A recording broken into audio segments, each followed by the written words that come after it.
ဒီမုံရအတွက်တင်မဟုတ်ဘူးစကိုင်းအတွက်တင်မဟုတ်ဘူးဒီတိုင်းပြည်လုံးအတွက်စဉ်းစားရမှာပေါ့ဒီသွေးလုံးတုပ်ကွေးတို့နောက်ရာသီအလိုက်ဖြစ်ပေါ်လေးရှိတဲ့ယောဂတွေနဲ့ပတ်သက်လို့စောစောတွေကလည်းကျမတို့ဒါသတိပေးပါတယ်ဒီဟာတွေလည်းရှိအောင်မယ်ဒီ COVID-19 ဖြစ်တာနဲ့တခြားဟာတွေမဖြစ်ဖက်နေမှာမဟုတ်ဘူးအထူးဖြင့်မိုးကြချိန်မှာဖြစ်တတ်တဲ့ယောဂတွေကတတ်နိုင်သမျှတော့ကျမကြီးဝန်ကြီးဌာနလည်းဒါကိုဆက်ပြီးဒါကိုထည့်ပြီးတွက်ထားပါတယ်မရောက်ဘူးတဲ့လမ်း2လဆိုရင်ဒီလမ်းသွားလို့ရှိရင်ကောင်းမလားဟိုလမ်းသွားရင်ကောင်းမလားဆိုတော့မသွားဘူးတဲ့လမ်းဆိုတော့ပို့ပြီးတော့စဉ်းစားရတာပေါ့ပို့ပြီးတော့လည်းစဉ်းစားရတာပေါ့ဒါမှမဟုတ်ဒီလမ်းကဒီဖြစ်ပို့ပြီးကောင်းသွားပြီလို့ကြားတယ်ဒီလမ်းသွားမယ်ဆိုပြီးတော့တွက်ချက်လို့ရတာပေါ့ဒီလိုတွက်ချက်လို့မရတဲ့အခါကျတော့ပို့ပြီးတော့စိုးရင်ပူပါမှုတွေရှိပါတယ်ဒီစိတ်ပိုင်းဆိုင်ရာနဲ့ပတ်သက်ပြီးတော့ရုံးကပေးနေရတဲ့ဒီ volunteer တွေရောတမီးတို့လို volunteer တွေရောနောက်ပြီးဆရာကြီးတို့လိုပေါ့နော်ကျမကြီးဘက်ကရောလူတွေရေရှိခံနိုင်ရရှိအောင်လို့တော့ကျတော့အားလုံးတတ်နိုင်မှလုပ်ပေးရမယ်ဆိုဘယ်လောက်ကြာမယ်ဆိုတာမသိဘူးတနေ့နဲ့တနေ့တော့အဖြေတစ်ခုဖို့ကပိုနီးလာပြီလို့ဒီလိုပဲတွက်ထားတော့မမှားပါဘူးအဖြေတစ်ခုကတော့တနေ့နဲ့တနေ့တော့ပိုနီးလာတာပဲခံနိုင်ရရှိအောင်တော့ကြိုးစားရမှာပဲတယောက်နဲ့တယောက်အားပေးဖို့ကအသိအရေးကြီးပါတယ်ပူပေါင်းဆောင်ရွက်ဖို့ကအရေးကြီးပါတယ်အခုအားလုံးကိုတော့ကျေးဇူးတင်တယ်လို့ပြောချင်တယ်နောက်တော့သတင်းပါလိုက်တဲ့ volunteer တွေလည်းပြောပါကျေးဇူးတင်ပါတယ်ဒီလိုစေတနာနဲ့ဝိုင်းဝန်းပြီးတော့ကူညီပေးတဲ့အတွက်အများကြီးအင်အားဖြစ်တယ်ဘာဖြစ်လို့လဲဆိုတော့ဒီဟာအားလုံးကနေပြီးပူပေါင်းဆောင်ရမယ့်ကိစ္စဒီမှာလည်းပထမဦးဆုံးကပြောတယ်ပြည်သူသားချင်းအဓိကဆိုတာနောက်ဆုံးကြတော့မင်းသူငါအားလုံးကပြည်သူတွေပါပဲအစိုးရအဖွဲ့ဝင်တွေကလည်းပြည်သူတွေပဲနောက်ပြီးတော့လှုပ်ဆောင်ပေးနေတဲ့ဝန်ထမ်းတွေအဖွဲ့တွေကလည်းပြည်သူတွေပဲရိုးရိုးသားမှန်ပံ့ပိုးနေတဲ့ပြည်သူတွေကလည်းပြည်သူတွေပဲအားလုံးကပြည်သူပဲကျမတို့တယောက်ချင်းကပြည်သူတွေပဲတယောက်ချင်းကကိုတာဝန်ကျေမယ်ဆိုရင်ကျမတို့ဘာမှပြဿနာမရှိနောက်ဆုံးတော့ဒါပဲတူးချင်းကတာဝန်ကျေမယ်ဆိုရင်ကျမတို့ဒီကိုဗစ်ဟာဘယ်လောက်ပဲကြီးတဲ့စင်ခေါ်မှုကြီးပဲဖြစ်ဖြစ်ကျမတို့ဘယ်လောက်ပဲရုန်းကန်ဒီဟာကိုကြော်လွှားနိုင်မှာပဲကျမအမြဲပဲတာဝန်ကျေမှုကိုအင်တာမအလေးထားပါတယ်ဒါပေမဲ့လူဘဝမှာတာဝန်နဲ့ဘယ်လိုမှလွတ်ကင်းနိုင်တာမဟုတ်ဘူးကိုပေါ်မှာရှိတဲ့တာဝန်ခြားပေါ်မှာရှိတဲ့တာဝန်ဒါကြောင့်ကျမပရဟိတအတ္တဟိတပေါ့နှစ်ခုစလုံးပေါ့ကိုယ့်အတွက်လည်းကိုစဉ်းစားရမယ်ဒါတော့လူတဘာဝပဲကိုယ့်အတွက်ကိုလုံးဝမစဉ်းစားဘူးဆိုတော့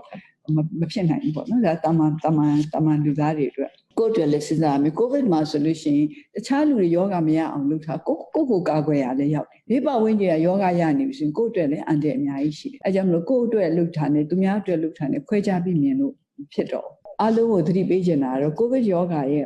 အန္တရာယ်တစ်ခုကဘာလဲဆိုတော့တချို့ယောဂပိုးရှိနေတဲ့လူတွေယောဂလက္ခဏာလုံးဝမပြယောဂလက္ခဏာအလုံးဝမပြတဲ့အခါကျသူကိုယ်တိုင်လည်းသူ့ကိုနေကောင်းတယ်လို့ထင်တယ်ပတ်ဝန်းကျင်ကလည်းနေကောင်းတယ်လို့ထင်တယ်အဲ့တော့ပေါ့တယ်ပေါ့ဒီလူက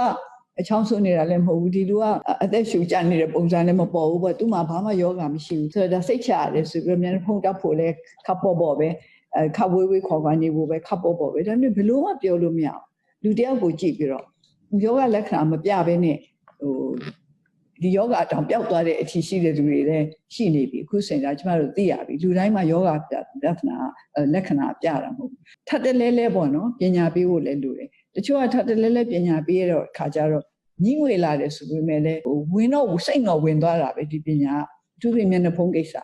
မျက်နှာဖုံးကတော့တတ်အောင်မျက်နှာဖုံးစစ်တယ်ဆိုတာအပြင်သွားလို့ရှိရင်ဥမာအိမ်ကနေထွက်လို့ရှိရင်ဖနာကလေးစီးပြီးတော့ထွက်တယ်လို့ပေါ့နော်မျက်နှာဖုံးလေးတပ်ပြီးတော့ထွက်တယ်ဆိုတာအလေးချင်းတစ်ခုဖြစ်သွားအောင်လို့ကျွန်တော်ကြိုးစားရမှာ။နောက်ဒါမျိုးကိုဘယ်လောက်ကြာထိမ့်သိမ်းထားရမယ်လည်းမသိဘူး။နိုင်ငံမှာရောဒီကမ္ဘာကြီးမှာရောပေါ့နော်။ဒီလိုမျက်နှာဖုံးတွေအပြင်မှာကိုယ့်အိမ်ပြင်မှာသွားလို့ရှိရင်မျက်နှာဖုံးတပ်ဖို့လိုတဲ့အနေအထားဖြစ်သွားမလားဆိုတာလည်းပြောလို့မရအောင်။တကယ်တော့မျက်နှာဖုံးတက်ထားရှိသွားရင်ဒါဝင်တော့ဝင်ပိုးကြီးတစ်ခုမဟုတ်ပါဘူး။အခုရရှိတာပေါ့အကုန်ကြဘက်ကလည်းကြည့်ရမှာပေါ့။တချို့ပြည်သူတွေအတွက်ဆိုလို့ရှိရင်ဒီလိုတစ်ခါသုံးမျက်နှာဖုံးတွေကိုမတတ်နိုင်ကြအောင်အဲကြောင့်မလို့ကျွန်တော်ကိုယ့်ဘာကိုချုပ်ပြီးတော့ပေါ့နော်ကျမကြီးဝန်ကြီးဌာနရဲ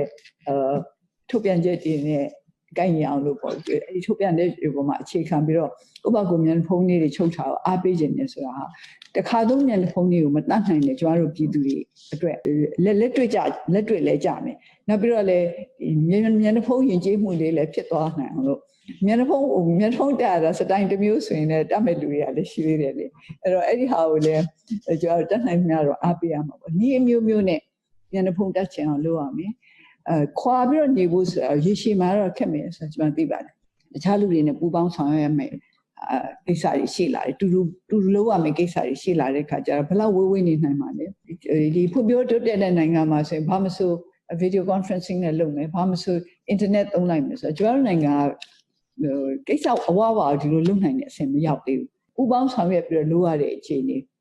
ရုပ်ပိုင်းဆိုင်ရာပေါ့နော်နီးနီးကပ်လိုရတဲ့အခြေအနေရှိတဲ့ဟာတွေလည်းအများကြီးရှိပါသေးတယ်ဒါတွေလည်းကျွန်တော်တို့တစ်ဆင့်ပြီးတစ်ဆင့်ကျော်လွှားအောင်ဒီလိုပဲဖြစ်ဖြစ်ကိုကာကွယ်ပါကိုကာကွယ်ရဆိုကိုအတွက်တင်မဟုတ်ဘူးတခြားဒီပတ်ဝန်းကျင်အတွက်လည်းကာကွယ်ရရောက်ပါတယ်အားလုံးကမုံရွာပြည်သူတွေစကိုင်းကပြည်သူတွေလို့လိမ့်ပါမယ်ဆိုလို့ရှိရင်ကျမတို့ဒီ COVID-19 စင်ခေါ်မှုကြီးကိုကျော်လွှားနိုင်မှာပါကျော်လွှားနိုင်မယ်လို့လည်းယုံကြည်ပါတယ်ဒါမှမဟုတ်ခံနိုင်ရရှိရမယ်စိတ်တည်ငြိမ်ရမယ်ဘာမှစိုက်ထုတ်နိုင်ရမယ်ဘာမှတော့ကျွန်တော်အမြဲပဲပြောတယ်ဒီလောကကြီးမှာဘာမှလွယ်လွယ်နဲ့မရဘူးဘာမှလည်းအလကားမရဘူးအလကားရတယ်လို့ထင်တာတစ်ချိန်တစ်ခါမှတော့ပိတ်စားရတာပဲအဲကြောင့်မလို့ကျမတို့အားရပြည်သူပြည်သားတွေအားလုံးကျန်းမာချမ်းသာကြပါစေစုပေါင်းအင်အားနဲ့ဒီ COVID-19 စိန်ခေါ်မှုကြီးကိုအောင်မြင်မြင်ကျော်လွှားနိုင်